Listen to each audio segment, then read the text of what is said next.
I guess you'll be wondering why I'm out here in a wall tent, with my horses, etc., or horse rather. It's mainly for a tune-up refresher course for the horse, as in being on the highline by herself at night, and to let the wall tent air out, from all several camping trips during the winter, just cold, mucky, wet, and to get me out of a soft, comfortable bed and sleep under a wool blanket on a cot. But it's nothing major. I mean, I'm not too far from the home. You may be wondering, okay, well, why you got the mortal and pestle and honey and several tins? Well, I do apothecary, herbal, and it's something that I like to do anytime that I'm out. Is keeping my eye out for herbal medication. Something, okay, I can harvest this, let it dry out. Plantain for your bee stings, spider bites, poison ivy, poison oak. Like if you get cut or whatever, it helped draw it out or whatever. But for pain, help draw the pain. That may sound silly, but jewelweed for poison oak, poison ivy.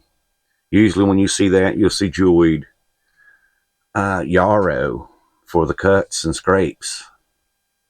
Peppermint for indigestion, heartburn, upset stomach. If your horse is a little gassy or whatever, valerian root.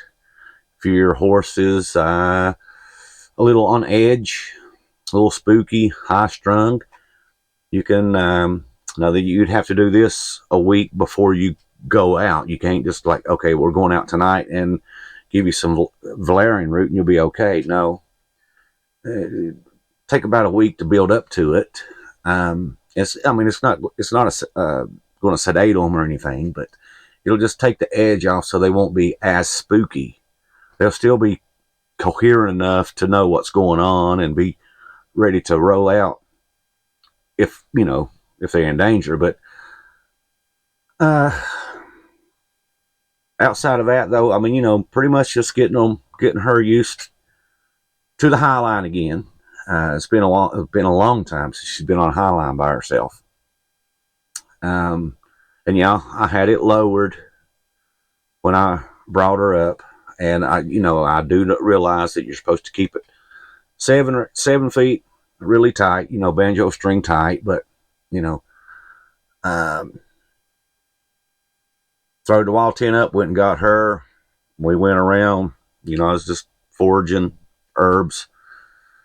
And the highline, it was about shoulder height, maybe a little higher. Too low for her to be kept out, but it's 7 feet in the air. She's not laying down. She's still standing, but she can walk underneath it.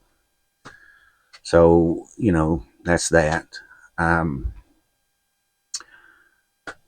But if you stick around, we'll be doing a review on a little 304 stainless steel stove. It's like 14 inches by 7 inches by 4 inches. The only thing I don't like about it, and I'll be up front, is the glass. I do not like the glass door because take a chance of it popping. If it pops, then obviously, you got to repair it. But that's one thing I do not like about the little, they call it hot tents, stoves. It's good for ambient light. Yeah. But if it breaks, pops, you're in trouble. So, which, you could get some stainless steel, pop rivet it in, Bob's your uncle. But it's a little 5-pound stove. It beats carrying the big military stove around. You have to haul it in your truck. Whereas this stove here, I can throw it in my backpack, or I can even put it on my horse for that matter. and have everything be good to go. You know, the stainless steel pipe, you just roll it up. You know, it's flashing, stainless steel flashing. Just roll it up. Gives it 6, 7, 8, 9 feet tall, just depending on whatever length you decide to get. It's nice and compact. But outside of that, though, I'll let you get out of here and turn these lights out and get into bed. Stay tuned.